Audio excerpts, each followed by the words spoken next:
Mi esposo iba al banco cada martes durante 38 años. Cuando murió, descubrí el porqué y me quedé paralizada. Lo que encontré en esa caja de seguridad destruyó todo lo que creí sobre nuestro matrimonio. Cada documento era una mentira. Cada firma falsificada era una traición. Y la carta que dejó cambió mi vida para siempre. Pero antes de continuar, asegúrate de ya estar suscrito al canal y escribe en los comentarios. ¿Desde dónde estás viendo este video? Nos encanta saber hasta dónde están llegando nuestras historias. Martes, siempre martes. Durante 38 años de matrimonio, mi esposo Javier salía de casa a las 2 de la tarde en punto. Lluvia, sol, frío, calor, no importaba.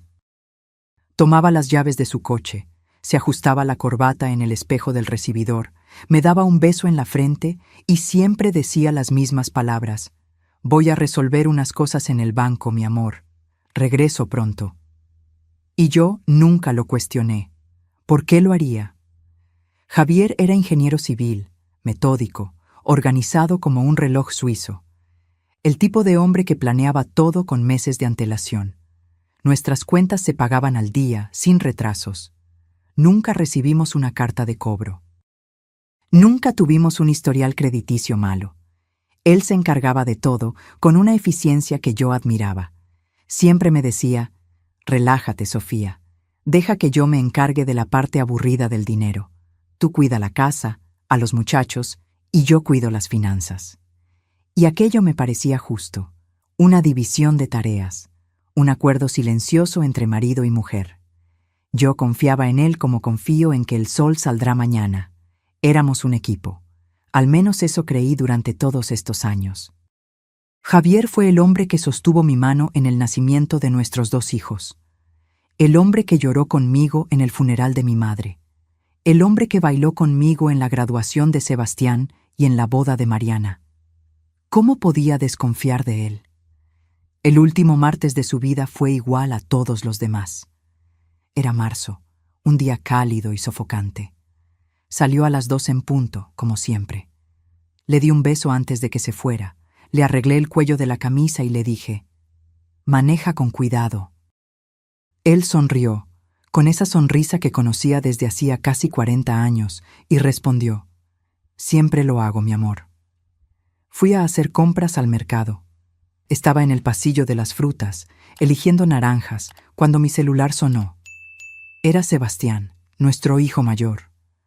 Su voz sonaba extraña, demasiado controlada, como si estuviera sosteniendo algo muy pesado y tratando de no dejarlo caer. «Mamá, tienes que venir al hospital, ahora». Mi corazón se aceleró. Sentí que mis manos se enfriaban. «¿Qué pasó? ¿Es Mariana? ¿Los nietos?» «Es papá. Se sintió mal en la oficina. Se desmayó. Por favor, ven rápido». Dejé todo en el carrito. Las naranjas, las compras, mi bolso casi cayéndose. Corrí al estacionamiento. Mis manos temblaban tanto que casi no pude meter la llave en el encendido. El hospital estaba a 15 minutos de casa, en la colonia Roma. Conduje en 10, pasándome semáforos en amarillo, rezando en voz baja. Sebastián me esperaba en el pasillo de urgencias. Cuando lo vi de lejos, lo supe. Lo supe incluso antes de que hablara. Su rostro estaba gris, sus ojos rojos, sus hombros caídos. Cuando me vio, bajó la cabeza. No necesitó palabras. Yo ya lo sabía. «Mamá, lo siento mucho. Papá no resistió». Javier había muerto. Infarto fulminante. 59 años. Saludable. Activo. Salía a caminar todas las mañanas. No fumaba. Bebía socialmente. Y de repente, muerto. Cayó en la oficina, frente a sus colegas, y cuando la ambulancia llegó, ya era demasiado tarde. No lloré en el momento. Me quedé allí parada, mirando a Sebastián, tratando de procesar esa información. Mi esposo estaba muerto.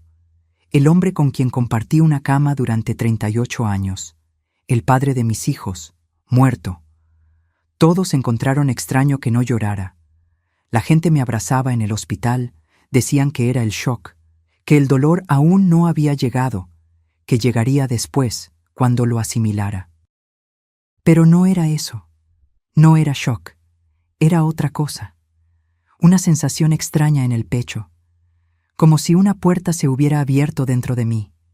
Como si pudiera respirar de una manera que no lo había hecho en mucho tiempo. Libertad. Me sentí libre. Y eso me asustó más que su propia muerte. ¿Qué clase de esposa siente alivio cuando su marido muere? ¿Qué clase de persona era yo?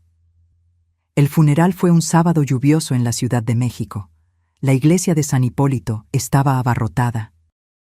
Colegas de trabajo de Javier, amigos de la universidad, vecinos, gente que ni siquiera conocía. Todos hablando de lo trabajador, dedicado, honesto e íntegro que era. Escuché todo eso y me sentí desconectada, como si estuvieran hablando de un extraño. No porque Javier fuera diferente a lo que decían, sino porque yo estaba empezando a darme cuenta de que quizás nunca lo había conocido de verdad. Mariana lloró durante todo el funeral. Ella siempre fue más cercana a su padre. La consentida de papá. Sebastián estaba más contenido, pero vi las lágrimas escurrir cuando cerraron el ataúd. ¿Y yo? Yo estaba allí, de negro, aceptando las condolencias, agradeciendo a la gente que traía comida, flores, palabras vacías de consuelo. Pero por dentro, solo sentía ese vacío extraño. El lunes siguiente, 2 días después del entierro, llegó una carta. Sobre blanco. Mi nombre escrito a máquina con letras negras. Sin remitente. Abrí sin pensarlo mucho. Dentro había una hoja de papel con membrete del Banco de México. Leí una vez. Luego leí de nuevo, más despacio, tratando de entender. Estimada señora Sofía Rangel, lamentamos profundamente el fallecimiento de su esposo, Javier Rangel. Conforme a los registros de nuestro sistema, usted figura como cotitular de la Caja de Seguridad número 1847. El alquiler de la caja está pagado hasta el mes de diciembre del presente año. Solicitamos que se ponga en contacto con nosotros lo antes posible para programar el acceso al contenido. Atentamente, Gerencia del Banco de México. Me quedé mirando ese papel sin entender. ¿Caja de seguridad? ¿Qué caja de seguridad? Javier nunca había mencionado nada sobre una caja. En 38 años de matrimonio, ni una palabra, ni una alusión, nada. Llamé al banco de inmediato, manos temblando, corazón acelerado. La señorita de atención fue educada y profesional. Sí, había una caja a nombre de Javier Rangel y Sofía Rangel. Sí, yo era cotitular. Sí, podía acceder a ella. ¿El miércoles a las 10 de la mañana me vendría bien? ¿Podía ser antes? Miércoles. Dentro de 2 días, 48 horas que parecieron 48 años. Pasé el lunes entero sin dormir, caminando por la casa como un fantasma en la colonia Condesa, abriendo cajones, mirando papeles, buscando cualquier pista, cualquier explicación. Todo parecía normal. Documentos organizados en carpetas con etiquetas, cuentas en orden alfabético, la letra impecable de Javier en cada etiqueta, cada anotación. Recibo de luz, recibo de agua, predial, impuesto sobre la renta. Todo allí, todo en orden. Pero había algo mal. Lo sentía. Como cuando vuelves a casa y sabes que alguien estuvo allí, revolvió tus cosas, pero no puedes probarlo.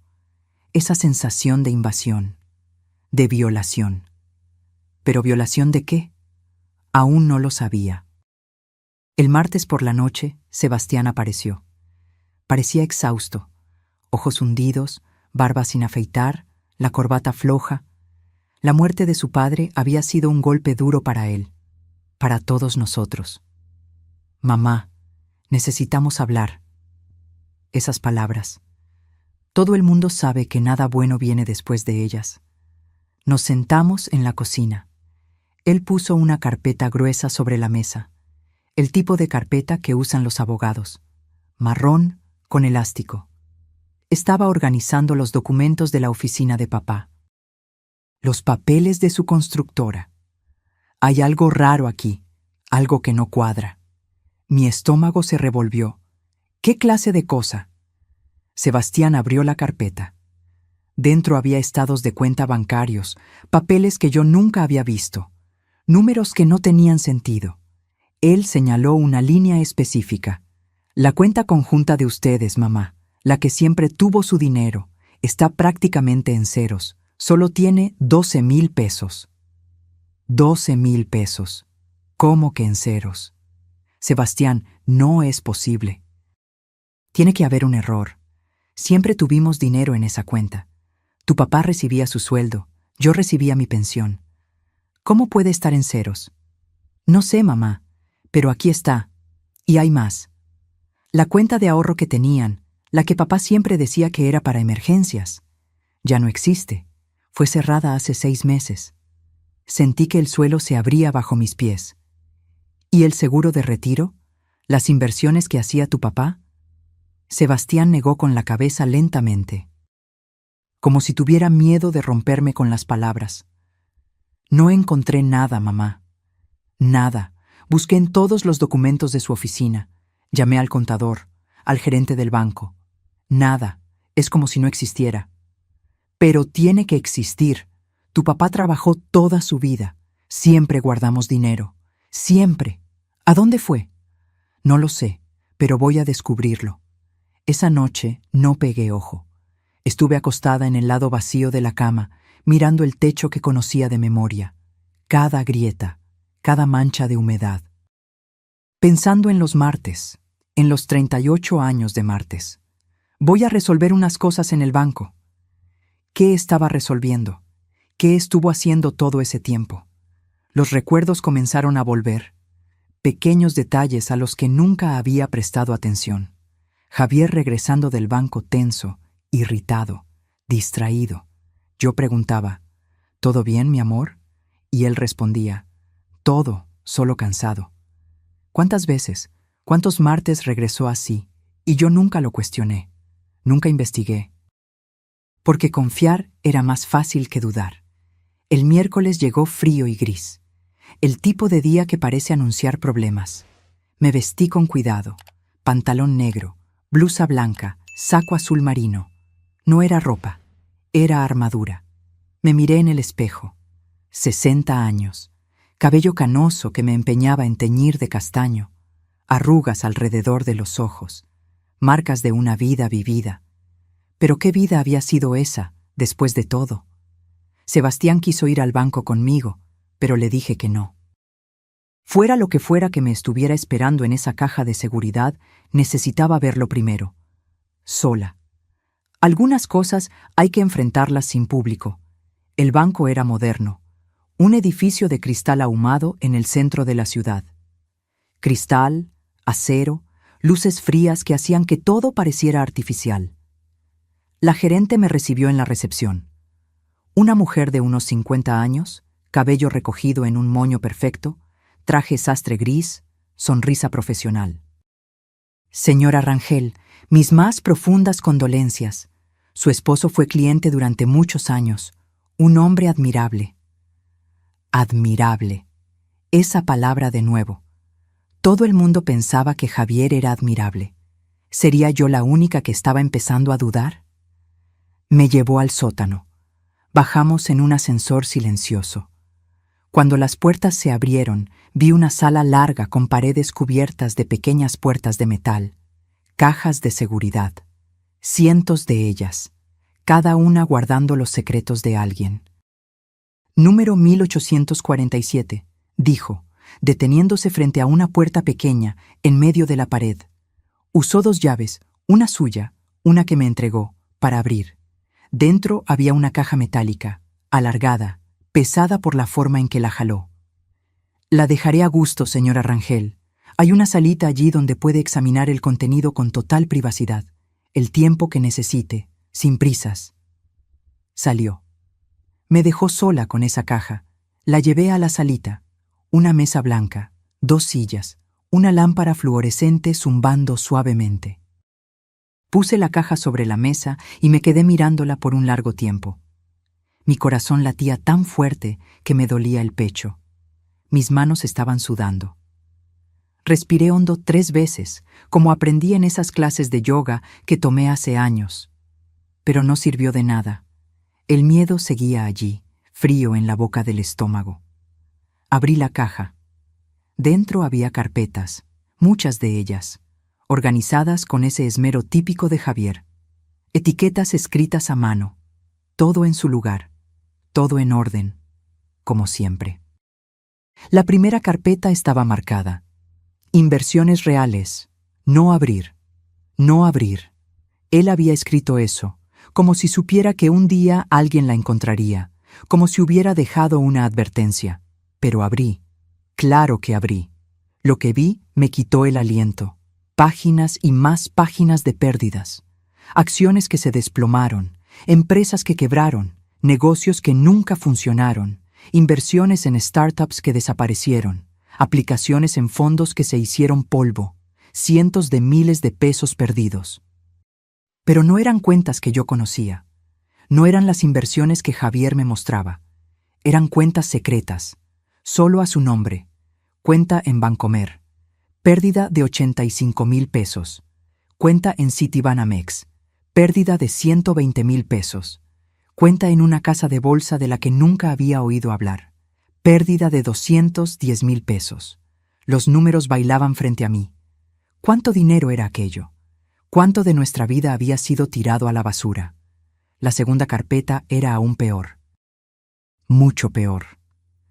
Préstamos. Urgente. Abrí con manos que ya temblaban incontrolablemente. Préstamos, 3 de ellos. Todos usando nuestra casa como garantía. La casa en la que habíamos vivido durante 40 años, en la colonia del Valle. La casa donde crié a mis hijos. La casa donde planté rosales en el jardín, donde pinté cada habitación, donde guardé cada recuerdo. Javier había puesto nuestra casa en riesgo. La había usado como garantía para conseguir dinero. Y yo no sabía nada, ni una palabra. Ni una conversación. Primer préstamo, 110,000 pesos. Segundo préstamo, 120,000 pesos. Tercer préstamo, 90,000 pesos. Deuda total, 320,000 pesos. Sobre nuestra casa, mi casa. Mis manos temblaban tanto que casi dejo caer la carpeta. El aire parecía haberse esfumado de esa salita. No podía respirar bien. La sala parecía estar girando. Me apoyé en la mesa, cerré los ojos, intenté concentrarme. Pero los números seguían allí, quemando detrás de mis párpados. 320,000 pesos. La tercera carpeta me destruyó por completo. Tarjetas de crédito. SRR. SRR Sofía Rangel Robles. Mi nombre de soltera, mi nombre completo. Abrí la carpeta. Tarjetas de crédito. 15 de ellas, todas a mi nombre, cuentas que nunca abrí, tarjetas que nunca vi, pero ahí estaban, mi nombre completo, mi CURP, mi fecha de nacimiento, mi firma. Solo que no era mi firma, era parecida, muy parecida, pero no era mía, era falsificada. Javier había falsificado mi firma. Mi propio marido me había robado la identidad. Revisé cada tarjeta, una por una, con manos que ya no dejaban de temblar. Banco Azteca, límite de 10,000, excedido en 12,000. Santander, límite de 15,000, excedido en 17,000.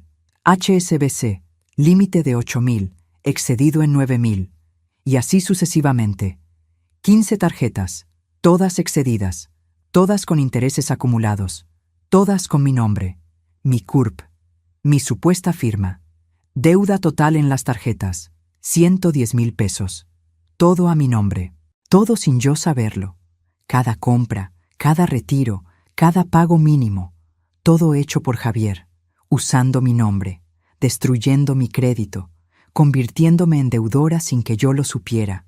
Me quedé sentada allí. ¿Por cuánto tiempo? No sé. Podrían haber sido 10 minutos.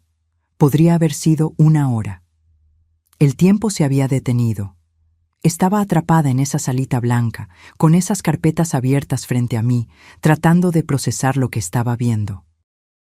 tratando de entender cómo el hombre que juró amarme, protegerme, respetarme, me había hecho esto.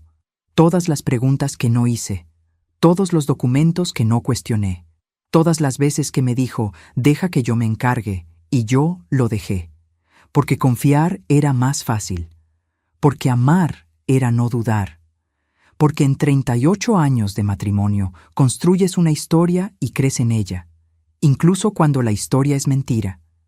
En el fondo de la caja había un sobre, papel crema, grueso, de calidad. Mi nombre escrito a mano por Javier en el frente. Esa letra que conocía tan bien. La letra que escribía notas de amor cuando éramos novios. La letra que firmaba las boletas escolares de los muchachos. La letra que escribió Te amo en cientos de tarjetas de cumpleaños, Navidad, día de San Valentín. Abrí el sobre con manos firmes. El dolor, el shock, todo se había disipado. Lo que quedó fue algo más frío, más nítido. Ira, pura y cristalina. Dentro había una carta, varias páginas escritas a mano. Empecé a leer. Sofía, mi amor, si estás leyendo esto, yo ya morí. Y encontraste la caja, encontraste todo, y ahora lo sabes. Lo siento mucho. Sé que estas palabras son vacías. Sé que las disculpas no son suficientes, pero necesito intentar explicar. Necesito que entiendas, aunque no puedas perdonarme. Continúa. Hace 5 años surgió una oportunidad, una constructora nueva, con proyectos grandes, contratos garantizados con el gobierno, en el nuevo aeropuerto. El dueño era un conocido mío de la universidad. Me llamó para invertir. Dijo que era certeza absoluta, ganancia garantizada. Yo podría triplicar nuestro dinero en 2 años. Pensé en ti, en nosotros, en poder darte una vejez tranquila. Viajes, a Cancún, confort, seguridad. Él seguía. Puse todo lo que teníamos, todos los ahorros, el seguro de retiro, las inversiones, todo. Pensé que en 6 meses doblaría el dinero y tú nunca necesitarías saber el riesgo que corrí. Pero la constructora quebró. El tal amigo desapareció y perdí todo. 400,000 pesos, 40 años de trabajo, evaporados. Mis manos apretaron el papel con tanta fuerza que casi lo rasgaron. 400,000 pesos, toda nuestra vida ahorrando, todo el futuro que planeamos, tirado a la basura en una apuesta, una maldita apuesta. La carta continuaba. Entré en pánico. No podía contártelo, no podía ver la decepción en tus ojos. Entonces intenté arreglarlo. Hice el primer préstamo, 10,000 pesos. Pensé que lograría invertir en algo más pequeño, más seguro, y recuperar al menos parte del dinero. Lo perdí todo de nuevo. Hice el segundo préstamo, luego el tercero, siempre pensando que a la próxima acertaría, que a la próxima lo recuperaría todo. Explicó las tarjetas. Las tarjetas a tu nombre. Sofía, sé que esto es imperdonable, pero los bancos ya no me daban crédito. Mi historial estaba sucio. Entonces usé el tuyo. Pensé que sería temporal. Que lo pagaría todo antes de que lo descubrieras. Pero la deuda solo crecía. Los intereses, los pagos mensuales, todo fuera de control. Los martes. Las idas al banco cada martes eran para intentar negociar, reestructurar deudas, conseguir más plazo, más tiempo, siempre más tiempo. Los gerentes ya me conocían, ya sabían que estaba hundido, pero yo seguía intentando, seguía creyendo que encontraría una manera, que te protegería de esto. La confesión final. Cuando leas esto, probablemente estaremos en la ruina. La casa irá a remate en unos meses. El banco ya inició el proceso. Tu crédito está destruido. Tu historial está sucio. Todo por mi culpa. Sé que me odiarás. Y tienes todo el derecho. Quería protegerte de mis errores, pero todo lo que conseguí fue hacer que pagaras por ellos. Terminaba. No pido perdón porque sé que no lo merezco. Solo quiero que sepas que cada decisión equivocada que tomé fue intentando arreglar la anterior. Fue una avalancha, y no pude detenerla. Te amé todos los días de estos 38 años. Esa parte siempre fue verdad. siempre. Pero mi amor no fue suficiente para protegerte de mí mismo. Disculpa por todo. Por favor, cuida de los muchachos. Diles que su padre fue débil, cobarde, pero que los amaba. Javier. Doblé la carta lentamente, muy lentamente. La volví a poner en el sobre. Guardé todo en la caja con cuidado, cada carpeta en su lugar, cada documento organizado. Me levanté. Mis piernas estaban temblorosas, pero no iba a caer. No allí, no ahora. Salí de esa sala con la cabeza en alto. La gerente me esperaba afuera, con el rostro preocupado. ¿Se encuentra bien, señora Rangel? La miré a los ojos. No, pero lo estaré. Necesito copias de todo lo que está en esa caja. Cada documento, cada papel. Y necesito el nombre de un buen abogado, el mejor que conozca. Sus ojos se abrieron. Ella entendió. Claro que entendió. Probablemente ya había visto casos así antes. Secretos guardados en cajas fuertes. Vidas destruidas en cajas de metal. Yo misma hago las copias, señora Rangel. Y conozco a una abogada excelente, licenciada Mónica Torres, especialista en derecho familiar y fraudes financieros. Puedo llamarla ahora, si usted quiere. Quiero, por favor. Mientras ella hacía las copias, me senté en la recepción del banco. Gente entrando y saliendo.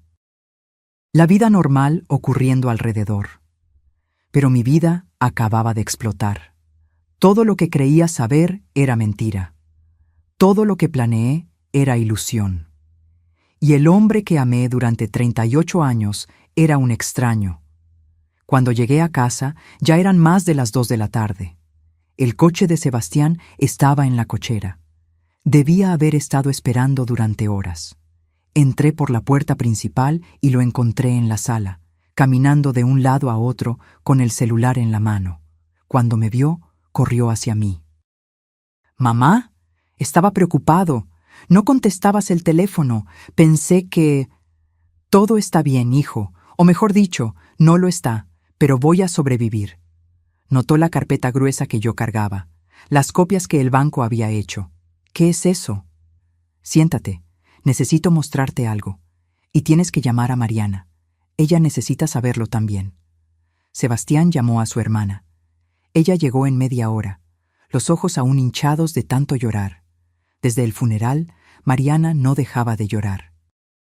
La muerte de su padre había roto algo en ella, y lo que estaba a punto de contar iba a romperlo aún más. Nos sentamos los tres en la mesa de la cocina, la misma mesa donde tuvimos tantas comidas familiares, cumpleaños, navidades, domingos comunes.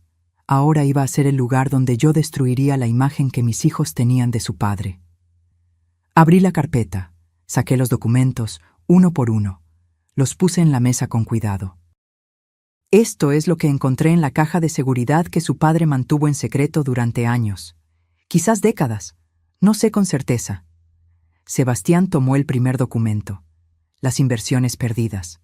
Vi cómo su rostro cambiaba de color mientras leía. Mariana miraba por encima de su hombro, sin entender al principio. Luego entendiendo. Luego poniéndose pálida. ¿400,000 pesos? Susurró Sebastián. ¿Papá perdió 400,000 pesos? No. Él tiró a la basura 400,000 pesos. En inversiones arriesgadas, sin consultarme, sin decirme, todo a escondidas. Le mostré los préstamos. Usó nuestra casa como garantía. 3 veces, 320,000 pesos de deuda. La casa donde crecieron, donde está cada recuerdo nuestro, la puso en riesgo. Mariana comenzó a llorar. No, papá no haría eso. Tiene que haber un error, alguna explicación. Puse las tarjetas de crédito en la mesa. 15 estados de cuenta, mi nombre en todos. Falsificó mi firma. Abrió tarjetas de crédito a mi nombre. 110,000 pesos de deuda. Todo a mi nombre. Mi CURP. Mi crédito destruido. Sebastián se puso blanco, completamente blanco. Esto es un delito. Esto es robo de identidad. Lo sé. ¿Pero por qué? ¿Por qué haría esto papá? Le entregué la carta.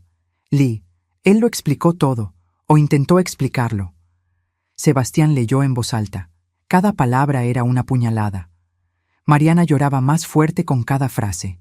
Cuando terminó, se hizo un silencio pesado. El tipo de silencio que viene después de una explosión. «Mamá», dijo Sebastián finalmente, con la voz embargada, «esto es muy malo, muy, muy malo. La casa, tus ahorros, tu crédito, todo fue destruido». «Lo sé». «¿Cómo es que estás tan tranquila?» Lo miré. A los dos, mis hijos, que aún eran inocentes en la mañana, que se despertaron pensando que su padre era un héroe, y ahora sabían la verdad. Porque la rabia no va a resolver nada ahora. Necesito un plan, necesito estrategia, necesito luchar. Y ustedes dos van a ayudarme. Mariana negó con la cabeza, aún llorando. No puedo creerlo, no puedo. Papá, él siempre fue ¿Tan qué? ¿Tan confiable? ¿Tan honesto? Pues sí, hija. Yo también lo creía. Pero la verdad es esta. Y cuanto antes la aceptemos, antes podremos empezar a arreglarlo. Esa noche no pude dormir de nuevo. Estaba exhausta, pero mi mente no paraba. Repasaba los últimos años, buscando señales que me perdí, pistas que ignoré, y encontré varias. Javier enojándose cuando preguntaba por dinero. «Déjalo, Sofía. Yo sé lo que estoy haciendo». Javier cambiando de tema cuando yo hablaba de la jubilación. «Hablamos de eso después». Javier saliendo nervioso los martes, regresando tenso, bebiendo más de lo normal. Las señales estaban allí. Yo fui quien eligió no verlas, o él era demasiado bueno escondiéndolas. Probablemente ambas cosas. A la mañana siguiente, Mariana apareció temprano, sin avisar. Tocó a la puerta a las 7 de la mañana. Cuando abrí, entró como un huracán. «Mamá, no podemos hacer esto». ¿Hacer qué? Destruir la memoria de papá, demandar a los bancos, decir que cometió delitos. No podemos. Respiré hondo. «Mariana, no voy a quedarme con casi $500,000 de deuda para proteger la memoria de un hombre que me mintió durante años. Pero era nuestro padre, te amaba. Y también me robó. Las dos cosas pueden ser ciertas». Comenzó a llorar de nuevo. «La gente hablará. Nos juzgarán. Dirán cosas horribles sobre él, sobre nosotros. Y lo harán. Pero prefiero que digan la verdad a vivir en una mentira». Salió dando un portazo. Sebastián llamó 1 hora después, diciendo que su hermana estaba inconsolable, que yo necesitaba tener paciencia con ella, que lo entendería. Pero yo no estaba tan segura. La abogada, licenciada Mónica Torres, me recibió un lunes. Oficina en el centro, moderna, ventanas grandes con vista a toda la ciudad. Era una mujer de unos 40 años, cabello corto, traje sastre negro, mirada directa y firme. El tipo de mujer que no acepta tonterías. Le conté todo. No omití ningún detalle. Las inversiones, los préstamos, las tarjetas, las firmas falsas, la carta confesándolo todo. Ella escuchaba sin interrumpir, tomando notas en una tableta. Cuando terminé, se recostó en la silla y me miró por un largo momento. «Señora Rangel, seré completamente directa con usted. Este es uno de los peores casos de abuso financiero conyugal que he visto en mi carrera. Y he visto muchos. Muchos». La palabra quedó suspendida en el aire entre nosotras. Abuso. Su marido destruyó sistemáticamente su seguridad financiera a lo largo de años. Esto no es mala gestión de dinero. Esto no es un error de juicio. Es fraude deliberado. Es robo de identidad. Es un delito previsto en el Código Penal. Pero él murió. ¿Qué podemos hacer? Podemos probar que usted no fue cómplice. Podemos impugnar cada una de esas deudas. Posiblemente podemos salvar su casa probando que los préstamos fueron fraudulentos. Podemos limpiar su nombre en las agencias de crédito. Pero señora Rangel hizo una pausa. Será una guerra. Tardará al menos 6 meses. Probablemente más de 1 año, y costará dinero que imagino que usted no tiene en este momento. ¿Cuánto? Mis honorarios serían 30,000 pesos, más gastos procesales, peritajes, documentación. En total, unos 45,000. Pensé en los 12,000 pesos en la cuenta, en los ahorros en ceros, en la pila de deudas. No tengo ese dinero. Me lo imaginé. Puedo hacer lo siguiente. Le cobro 5,000 ahora para iniciar los procesos. El resto lo fraccionamos según usted pueda. No es lo ideal, pero se puede hacer. Porque este caso usted tiene que ganarlo, y yo me aseguraré de que lo gane. Esa noche llamé a Sebastián. Le conté sobre la reunión con la abogada, sobre los costos, sobre todo. Se quedó en silencio por un momento. Mamá, tengo unos 15,000 pesos ahorrados. Es para la remodelación de la casa, pero eso puede esperar. Te los daré. Sebastián, no, ese dinero es tuyo. No discutas. Eres mi madre. Papá te hizo esto a ti, a nosotros. Yo voy a ayudar. Punto final. Lloré por teléfono. Por primera vez desde que Javier murió, lloré de verdad, no de dolor, de gratitud. Mariana, por otro lado, todavía no me hablaba. Me envió un correo electrónico corto y frío. Mamá, necesito espacio. No puedo lidiar con la forma en que estás destruyendo la memoria de papá. Lo siento. Sebastián dijo que eventualmente lo entendería, que solo necesitaba tiempo. Pero yo había visto este patrón antes, en otras familias, en otros casos. La persona que se niega a creer la verdad, la que prefiere la mentira cómoda a la verdad dolorosa. Las semanas siguientes fueron un huracán de papeleo. La licenciada Mónica era eficiente como una máquina. Registró impugnaciones en todas las agencias de protección al crédito, buró de crédito, círculo de crédito. Contactó a cada administradora de tarjeta de crédito con documentación probando que las firmas eran falsas. Reunió pruebas. Montó un caso sólido. Contratamos a un perito en caligrafía, un señor de unos 70 años, retirado de la Fiscalía General de la República. Analizó cada firma de las tarjetas. Comparó con documentos míos verdaderos, pasaporte, credencial de elector, declaraciones de impuestos antiguas. Él confirmó lo que yo ya sabía. Señora Rangel, estas firmas no fueron hechas por usted. Son buenas imitaciones, muy buenas, pero no son suyas. Hay pequeñas diferencias en la presión del bolígrafo, en la inclinación de las letras, en la velocidad del trazo. Quien hizo esto, la conocía bien. Practicó bastante, pero no fue usted. Cada palabra suya era una confirmación. Y cada confirmación era una puñalada. Javier había practicado mi firma, se había dedicado a aprender cómo yo escribía, para poder robarme mejor. Sebastián se convirtió en mi mano derecha. Organizó todos los archivos de Javier. Hizo hojas de cálculo detalladas de cada inversión perdida, de cada préstamo, de cada tarjeta.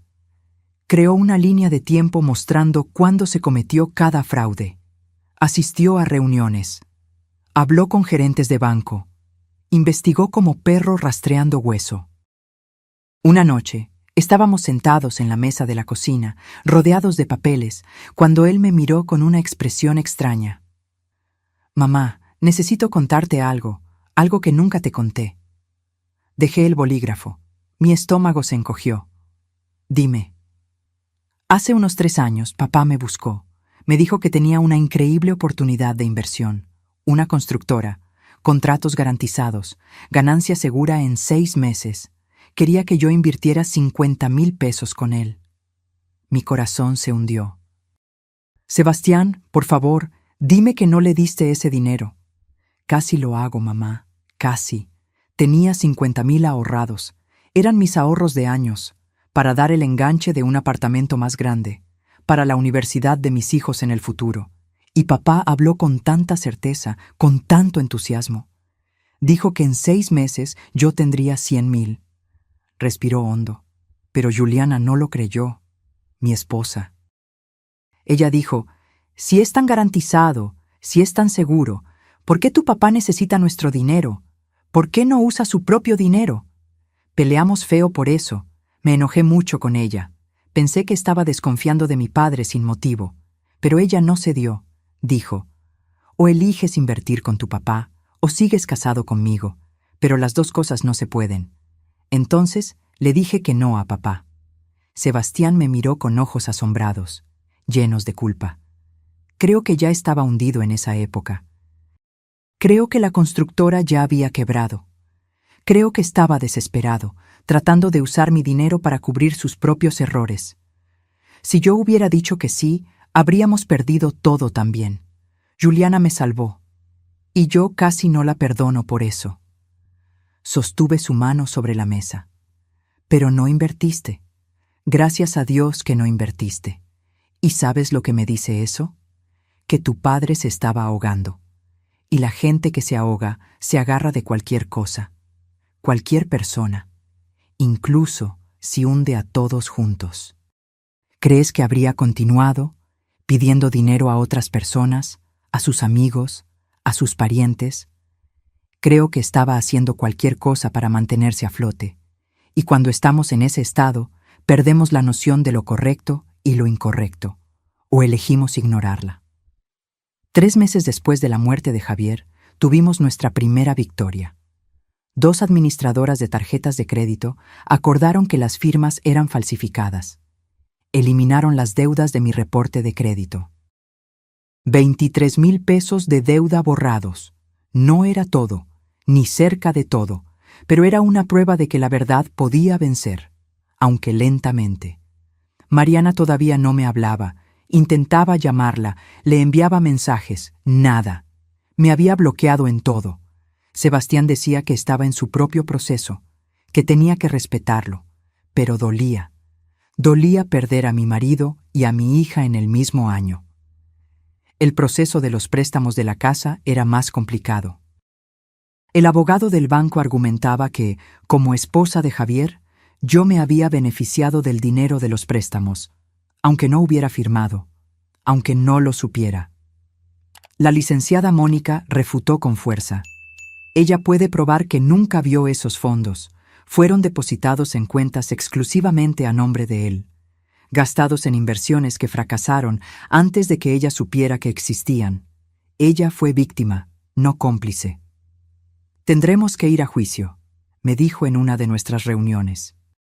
Un juez tendrá que decidir si usted es responsable por deudas contraídas a través de fraude, incluso estando casada con quien cometió el fraude. ¿Vamos a ganar? Ella dudó. Y yo agradecí la honestidad. Creo que sí. Tenemos un caso fuerte, pero no puedo garantizarlo. Es un terreno jurídico complejo. Ya ha habido decisiones para ambos lados. La audiencia fue programada para septiembre, 6 meses después de la muerte de Javier. 6 meses que parecieron 6 años. En las semanas previas a la audiencia, hice algo que no hacía en años. Busqué empleo. A los 60 años, yo no era precisamente solicitada en el mercado laboral. Pasé la mayor parte de mi vida adulta como ama de casa. Volví a trabajar como profesora de inglés en escuelas de idiomas después de que los hijos crecieron. Me jubilé hace 2 años, soñando con viajar, conocer el mundo, disfrutar de los nietos, disfrutar de la vida que había construido. En su lugar, estaba postulándome a vacantes en tiendas de ropa, restaurantes, supermercados. Cualquier lugar que contratara a alguien que necesitaba empezar de cero a los 60. Una escuela de idiomas me llamó para una entrevista. Instituto Windsor, en la Colonia Juárez. La dueña era una mujer de unos 70 años. Cabello completamente blanco que no intentaba esconder. Gafas de colores, rojo vivo. Sonrisa amable que alcanzaba los ojos. Entonces, Sofía, dijo, mirando mi currículum escaso. Profesora de inglés durante 15 años, jubilada hace 2 años, casada por casi 40 años. ¿Por qué quiere volver a trabajar ahora? Pude haber mentido, inventado algo sobre el aburrimiento, sobre querer mantenerme activa, sobre no soportar estar en casa. Mentiras educadas que la gente dice en las entrevistas. Pero estaba cansada de mentiras, incluso las educadas. Mi marido murió hace 4 meses. Después de que murió, descubrí que me robó la identidad. Falsificó mi firma. Abrió tarjetas de crédito a mi nombre. Destruyó nuestras finanzas. Necesito un empleo porque estoy luchando para no perder mi casa. Doña Irma, ese era su nombre, puso el currículum en la mesa lentamente.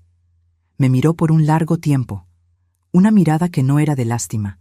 Era de reconocimiento, de alguien que ya había visto este tipo de cosas antes.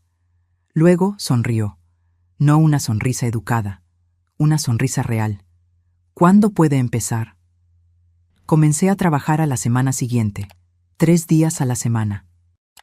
Lunes, miércoles y viernes, de las 2 a las 6 de la tarde. El sueldo no era alto, 18,000 pesos al mes. Pero era algo. Más importante, me daba un lugar a donde ir. Un propósito más allá de solo sobrevivir cada día. Me gustaba enseñar, siempre me gustó. Me gustaba ver el momento en que algo hacía clic en la cabeza del alumno. Cuando finalmente entendían la diferencia entre present perfect y simple past. Cuando lograban formar una frase completa. Cuando comenzaban a pensar en inglés, no traduciendo palabra por palabra. Doña Irma y yo nos hicimos amigas rápidamente. Ella también tenía una historia. Todo el mundo la tiene. Una tarde, mientras organizábamos libros en la sala de profesores, me contó. Estuve casada durante 12 años, dijo. Terminé el matrimonio hace 30 años, la mejor decisión de mi vida. ¿Por qué? Él no era deshonesto con el dinero, al menos no que yo sepa, pero era deshonesto con todo lo demás. Otras mujeres, otras vidas, otras versiones de sí mismo. Cada día era una persona diferente, dependiendo de quién estuviera mirando. Ella arregló una pila de gramáticas. Cuando finalmente me fui, ¿sabes lo que la gente me dijo? Que estaba exagerando, que todos los matrimonios tienen problemas, que debería esforzarme más, ir a terapia de pareja, ser más comprensiva, más paciente, más tolerante. Me miró. ¿Pero sabes lo que aprendí? La gente que te dice que te esfuerces más, generalmente, es la que nunca tuvo que esforzarse de verdad, que nunca tuvo que elegir entre mantener viva la mentira o salvar su propia vida. Sus palabras se quedaron conmigo, porque era exactamente eso lo que yo estaba haciendo, salvando mi propia vida. Aunque costara la memoria de Javier, aunque costara mi relación con Mariana, aunque costara todo. La audiencia en el tribunal fue un jueves, septiembre, frío. Lluvia amenazando todo el día pero sin caer de verdad. Sebastián fue conmigo. Vestimos ropa formal, él de traje, yo de conjunto azul marino, como si fuéramos a una boda, no a una guerra. Mariana no respondió mi invitación, ni por mensaje, ni por correo electrónico. Silencio total. La noche anterior, envió un mensaje corto a través de Sebastián. No puedo ver que le hagas esto al nombre de papá, lo siento. Le respondí a través de Sebastián también. Lo entiendo, te amo de todos modos. El tribunal era más pequeño de lo que imaginaba. No como en las películas. No tenía esa grandiosidad. Era una sala común, sillas de plástico, mesa de madera, bandera de México en una esquina, aire acondicionado ruidoso. El juez era un hombre de unos 60 años, cabello canoso, gafas de montura gruesa, expresión seria, pero no hostil. Se llamaba licenciado Carlos Eduardo Alarcón. La licenciada Mónica había investigado sobre él. Dijo que era justo, riguroso con las pruebas, pero justo. El abogado del banco habló primero. Un hombre joven, de unos 30 y tantos, traje caro, confianza de quien aún no ha perdido nada importante en la vida. Argumentó que yo era esposa de Javier, que vivía en la casa financiada por los préstamos, que me beneficié del matrimonio, que por lo tanto era responsable de las deudas, incluso sin haber firmado, incluso sin saberlo. Señoría, dijo con voz firme, la institución financiera actuó de buena fe. Concedió los préstamos siguiendo todos los protocolos, verificó la documentación, registró las garantías. El hecho de que la esposa no tuviera conocimiento no anula el contrato, especialmente considerando que ella se benefició indirectamente de los recursos. La licenciada Mónica se levantó cuando fue su turno. Era más pequeña que el abogado del banco, pero cuando habló, llenó la sala. Señoría, con todo respeto, mi clienta no se benefició de nada. Los montos de los préstamos fueron depositados en cuentas exclusivas del difunto esposo. Cuentas que ella desconocía. Fueron gastados en inversiones que fracasaron. Inversiones que ella nunca autorizó, nunca supo, nunca participó. Mostró las firmas falsificadas. Aquí está el dictamen del perito de la Fiscalía, retirado con 30 años de servicio, confirmando categóricamente: estas no son firmas de Sofía Rangel, son falsificaciones. Buenas falsificaciones, pero falsificaciones. Mi clienta fue víctima de un delito, robo de identidad cometido por su propio marido. Mostró la carta de Javier. Y aquí está la confesión del propio autor del fraude, admitiéndolo todo, cada deuda, cada falsificación, cada mentira. Esto no es negligencia conyugal, señoría, es un delito. El juez pidió un receso. Salimos al pasillo. Sebastián caminaba de un lado a otro. La licenciada Mónica revisaba mensajes en su celular. Yo sentada en un banco de madera duro, completamente inmóvil. Manos cruzadas en el regazo. Estuviste genial ahí adentro, mamá, dijo Sebastián. Aún no había sido mi turno de hablar, pero él estaba nervioso. Necesitaba decir algo. Asentí con la cabeza. Pero no estaba pensando en el proceso. Estaba pensando en Mariana, en la hija que no podía aceptar lo que su padre había hecho, que necesitaba la mentira, que elegía la ilusión sobre la verdad, y preguntándome si algún día podría perdonarme por decir la verdad. Después de 1 hora y 15 minutos, nos llamaron de vuelta. La licenciada Mónica me llamó a declarar. Me senté en la silla de testigo. Puse la mano izquierda sobre la Constitución. Juré decir la verdad, solo la verdad. Señora Rangel, comenzó la licenciada Mónica, ¿cuándo supo por primera vez sobre estos préstamos? Cuando abrí la caja de seguridad que mi marido mantuvo en secreto, 4 días después de que muriera, después de 38 años de matrimonio. ¿Su marido alguna vez mencionó hacer préstamos usando la casa de ustedes como garantía? Nunca. ¿Usted recibió algún dinero de estos préstamos? No, ni un centavo. Fue todo a cuentas que yo ni siquiera sabía que existían. ¿Usted firmó los documentos de los préstamos? No, no firmé. El abogado del banco se levantó para el interrogatorio. Tenía esa agresividad pulida de abogado corporativo, joven, ambicioso, sin empatía. Señora Rangel, ¿no es cierto que usted confió todas las finanzas a su marido? Sí, confié. Entonces, ¿usted eligió no involucrarse en las decisiones financieras de la familia? Respiré hondo. Lo miré a los ojos. Yo confié en él. Eso no es lo mismo que elegir ser engañada. Confiar en tu pareja no es darle permiso para robar tu identidad. Pero usted se benefició del matrimonio, ¿correcto? ¿Vivía en la casa donde se hicieron esos préstamos? Yo vivía en mi casa. La casa que compramos juntos hace 40 años. La casa que ayudé a pagar durante décadas. La casa que él puso en riesgo sin mi conocimiento, sin mi consentimiento, sin yo tener la menor idea de lo que estaba sucediendo. ¿Usted espera que este tribunal crea que en 38 años de matrimonio nunca sospechó de nada? ¿Nunca notó nada malo? Esa era la pregunta, ¿no es así? La que me hacía a mí misma hace 6 meses, todas las noches, todas las madrugadas sin dormir. Miré al juez, luego al abogado, luego a Sebastián sentado en las sillas del público. Respiré hondo, muy hondo. Mi marido era ingeniero civil, era organizado, metódico, confiable, o eso pensaba yo. Escondió sus errores detrás de una fachada de competencia, detrás de mi confianza, detrás de 38 años, creyendo que amar significaba no cuestionar, no dudar, no fiscalizar las cosas que él me decía que no me preocupara. Hice una pausa. Escondía los estados de cuenta bancarios. desviaba la correspondencia. Interceptaba llamadas de cobro. Creó todo un sistema para mantenerme en la oscuridad. Y funcionó. Porque yo confié. Porque en 38 años nunca me había dado un motivo para no confiar. Otra pausa. ¿Fui ingenua? Probablemente. ¿Fui tonta? Tal vez. Pero la ingenuidad no es consentimiento para el fraude.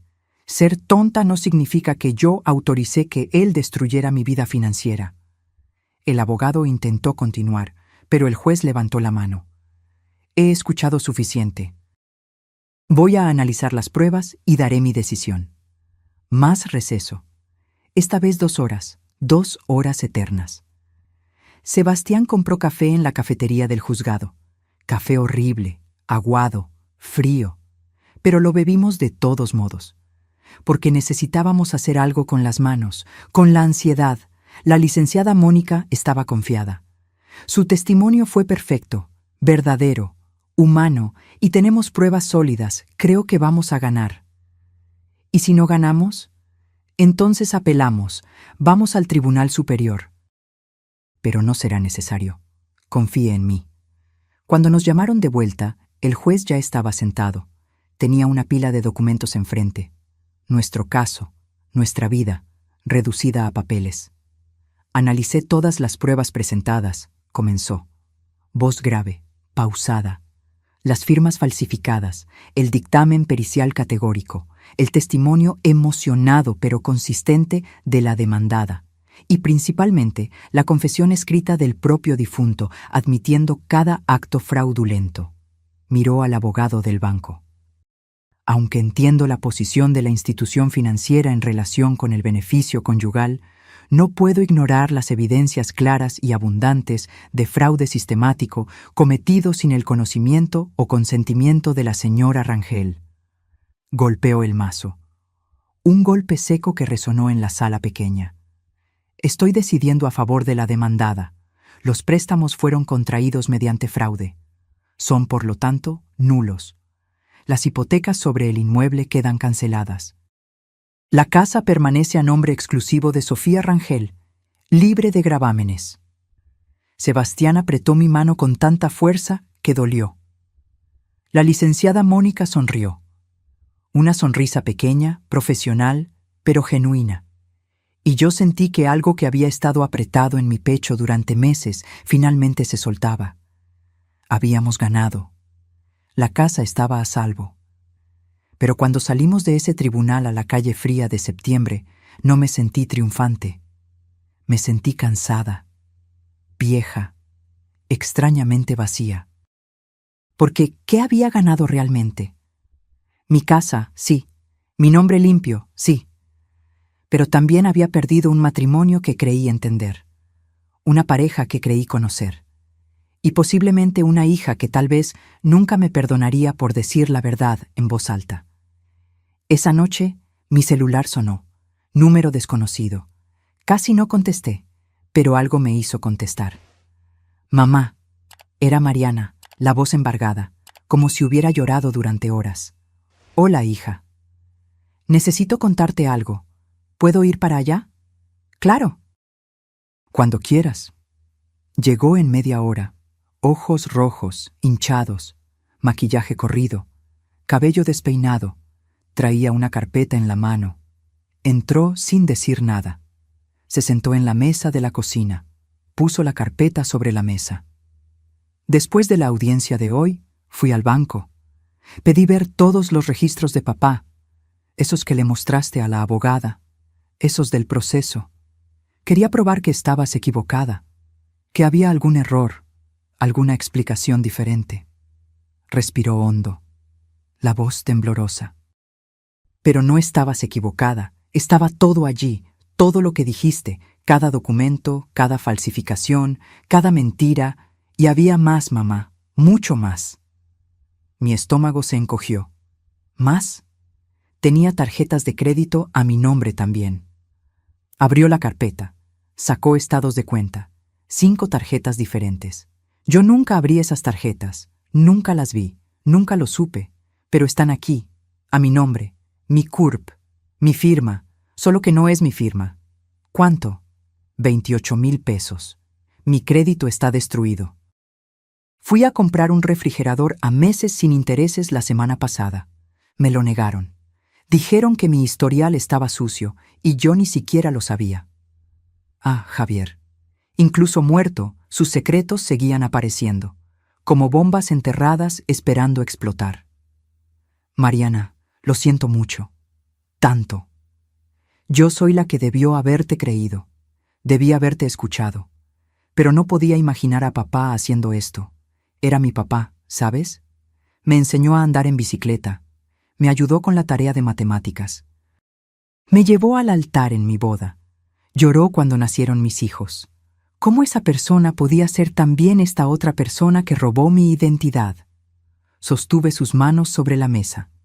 Las dos personas eran reales, el buen padre y el hombre que tomó decisiones terribles. Las personas no son solo una cosa, son complejas, contradictorias. Pueden amarte de verdad y aún así lastimarte profundamente. Comenzó a llorar, un llanto profundo, de esos que vienen del fondo del alma. Y yo me levanté, rodeé la mesa, abracé a mi hija, la dejé llorar en mi hombro como lo hacía cuando era pequeña, y se caía del columpio. Nos quedamos así por mucho tiempo. La licenciada Mónica ayudó a Mariana de la misma forma que me había ayudado a mí.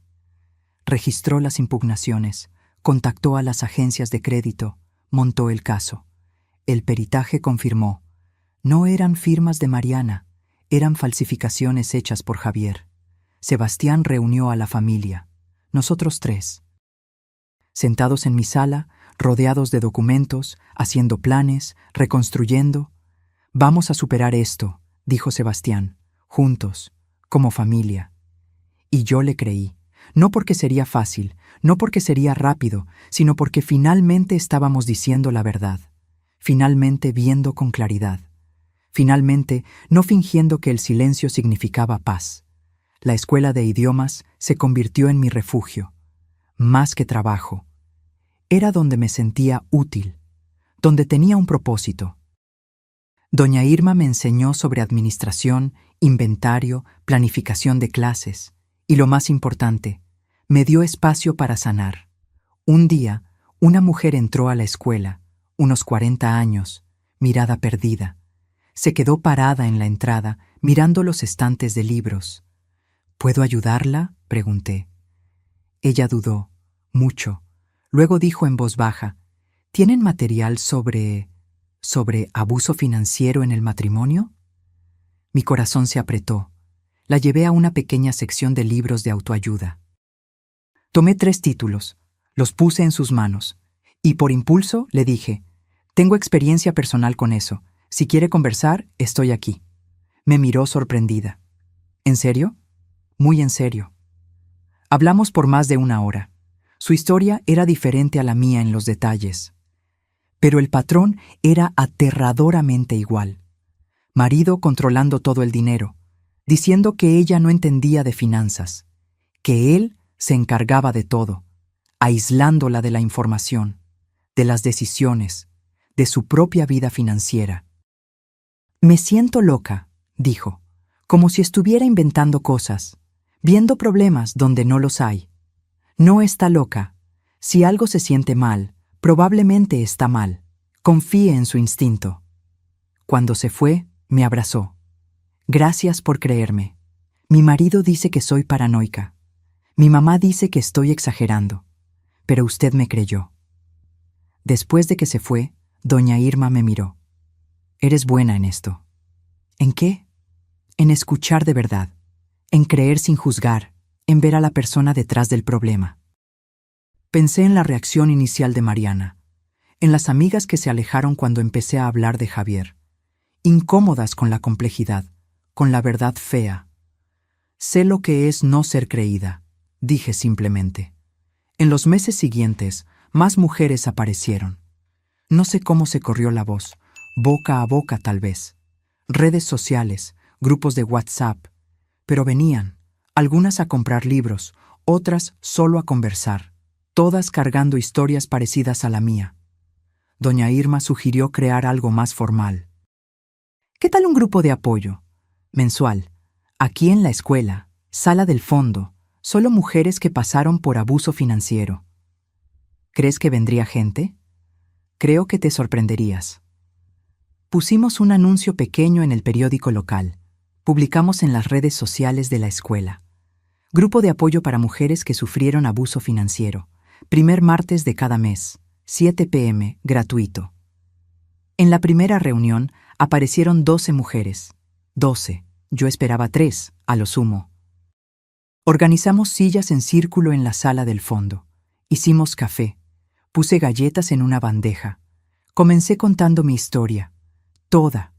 Los martes, la caja de seguridad, las falsificaciones, la batalla legal, la hija que no creyó, la reconstrucción lenta y dolorosa. Cuando terminé, el silencio fue absoluto. Luego, una por una, comenzaron a hablar. Una contó cómo su marido había vendido su coche sin que ella lo supiera.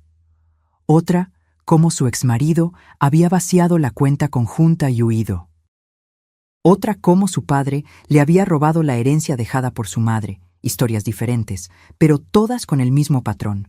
Control, aislamiento, manipulación, mentiras. ¿Cómo lograste mantenerte fuerte?, preguntó una de ellas al final. No lo logré, respondí honestamente. Lloré, grité, me enojé, me aterré. Pasé noches sin dormir, días enteros sin comer, pero seguí adelante, porque la alternativa era rendirme. Y ya había pasado demasiados años dejando que otros decidieran por mí. El grupo creció rápidamente. Segunda reunión, 17 mujeres. Tercera, 22. Cuarta, tuvimos que alquilar una sala más grande en un centro comunitario porque ya no cabían en la escuela. Compartíamos recursos, nombres de abogados que cobraban un precio justo, consejos para reconstruir el crédito, estrategias para lidiar con la familia que no entendía, sitios web útiles, aplicaciones de control financiero, conocimiento que podría haberme salvado años de sufrimiento. Una noche, después de una reunión particularmente intensa, doña Irma y yo nos quedamos solas organizando las sillas. «¿Sabes lo que estás haciendo aquí, verdad?», me dijo. «¿Dirigiendo un grupo de apoyo? Construyendo un legado. Javier intentó destruirte, dejarte sin nada, sin dinero, sin crédito, sin futuro. Pero tomaste aquello que te lastimó y lo estás usando para ayudar a otras mujeres. Estás transformando veneno en medicina, dolor en propósito». Arregló la última silla. «Esto no es solo supervivencia, Sofía, es transformación, es una revolución silenciosa». Pensé en esa palabra, transformación. Gasté tanta energía tratando de volver a ser quien era antes, tratando de recuperar la vida que Javier me había robado. Pero tal vez ese no era el punto. Tal vez el objetivo era convertirme en alguien nueva, alguien forjada en el fuego de la traición, de la pérdida, del trabajo duro de reconstruir. Un año después de la muerte de Javier, hicimos la reunión de aniversario del grupo. 28 mujeres en círculo. A algunas las conocía íntimamente, otras eran relativamente nuevas. Todas conectadas por el hilo invisible de haber confiado en alguien que rompió esa confianza. Cuando mi marido murió, comencé, pensé que mi vida había terminado. En cierto modo, terminó. La vida que creí tener, el matrimonio en el que creía, el futuro que planeé con tanto cuidado. Todo murió con él. Miré alrededor del círculo, rostros atentos, algunas llorando silenciosamente, otras asintiendo en reconocimiento. Pero algo más nació, no inmediatamente, no fácilmente, sino gradualmente.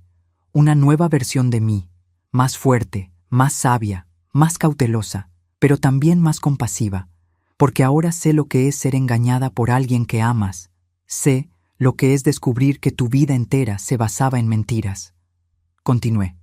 Lo que Javier hizo fue incorrecto, legal, moral, éticamente incorrecto. No voy a fingir lo contrario, no voy a suavizarlo, no voy a disculparlo, pero lo que hice después fue mi elección. Pude haberme quedado atrapada en la rabia, en la victimización, en el odio, en su lugar, Elegí seguir adelante, reconstruir y ayudar a otras mujeres a hacer lo mismo. Después de la reunión, una joven se acercó. No debía tener más de 35 años, ojos rojos de tanto llorar. Mi marido se encarga de todo nuestro dinero, dijo. Dice que no soy buena con los números, que no entiendo, que debo dejar que él se encargue, pero algo se siente mal. No sé explicarlo, solo sé que está mal. Sostuve sus manos. Confía en ese presentimiento. Haz preguntas, pide ver las cuentas, los estados de cuenta, las inversiones. No dejes que nadie, ni siquiera alguien que amas profundamente, te mantenga en la oscuridad sobre tu propia vida financiera. ¿Y si estoy equivocada? ¿Y si estoy siendo paranoica? Se va a poner furioso. Entonces te verás tonta por 5 minutos. Pides disculpas y sigues adelante, segura de que te estabas protegiendo. Pero si tienes razón y no investigas... Apreté sus manos. Puedes perderlo todo, todo. Ella volvió al mes siguiente, con documentos. Su marido estaba desviando dinero de la cuenta conjunta, invirtiendo en criptomonedas sin decírselo a ella. Había perdido 87,000 pesos. Ella había solicitado el divorcio. Estoy aterrada, me dijo, manos temblando. No sé cómo voy a sobrevivir. Pero también me siento libre por primera vez en años. Yo sabía exactamente lo que quería decir. Los meses pasaron. El crédito de Mariana se regularizó, al igual que el mío. Sebastián invirtió sus ahorros en un fondo para la universidad de sus hijos. Bloqueado, protegido, donde nadie más podía tocarlo. Y yo continué, trabajando en la escuela 3 días a la semana, coordinando el grupo de apoyo que había crecido tanto que se convirtió en una pequeña ONG, siguiendo adelante, día tras día, paso tras paso. En lo que habría sido mi 39º aniversario de boda, fui al banco. No al Banamex donde estaba la maldita caja de seguridad, un banco diferente, al otro lado de la ciudad, en Coyoacán, donde Javier nunca entró, donde nadie conocía mi historia. Abrí una cuenta nueva, solo a mi nombre, y deposité mi sueldo de la escuela, 18,000 pesos, modesto, pero mío, ganado con mi trabajo, mi sudor, mi reconstrucción. La empleada sonrió. ¿Algo más en lo que pueda ayudarla hoy, señora? De hecho, sí, me gustaría cambiar el nombre en la cuenta. Ella tomó el bolígrafo. ¿Cómo le gustaría que quedara? Sofía Rangel Robles. Mi nombre de soltera, quiero volver a ser quien era, antes del matrimonio, antes de Javier, antes de los 38 años de confianza que se hicieron cenizas. Ella tecleó en el sistema. Listo, señora Robles, su cuenta está actualizada. Señora Robles, ya no señora Rangel, ya no la esposa de Javier, solo Sofía. Solo yo. Salí de ese banco con la cabeza en alto. El sol estaba brillando. Un hermoso día de primavera, aire fresco, cielo azul, y por primera vez en más de un año sentí que sabía exactamente quién era. Si estás leyendo esto, si algo de esta historia te parece familiar, las puertas cerradas con llave, los secretos, la persistente sensación de que algo está mal, pero no puedes identificar qué, confía en ti misma. Haz preguntas. Insiste en las respuestas. Mira los documentos, las cuentas. Los estados de cuenta. No dejes que nadie te diga que amor significa confianza ciega, porque no significa, nunca significó. Amor verdadero significa compañerismo, transparencia, respeto mutuo, decisiones compartidas, no secretos, no aislamiento, no control disfrazado de cuidado. Y si descubres que fuiste traicionada, si abres esa caja de seguridad y tu mundo se desmorona por completo, recuerda, eres más fuerte de lo que imaginas. La persona que intentó apagarte no lo logró. Aún estás aquí, respirando, luchando, sobreviviendo. Y eso significa que puedes reconstruir. Va a doler, va a ser difícil. Habrá días en que querrás rendirte, pero no lo harás, porque eres una sobreviviente, una guerrera, más fuerte que cualquier persona que intentó destruirte. Yo reconstruí mi vida de los escombros. Y tú también puedes. Cree en mí. Cree en ti. Y nunca, nunca dejes que nadie te mantenga en la oscuridad sobre tu propia vida. Si te gustó esta historia, haz clic en suscríbete y cuéntame en los comentarios qué parte te impresionó. Y no olvides hacerte miembro para acceder a videos exclusivos que no publico aquí. Nos vemos allí.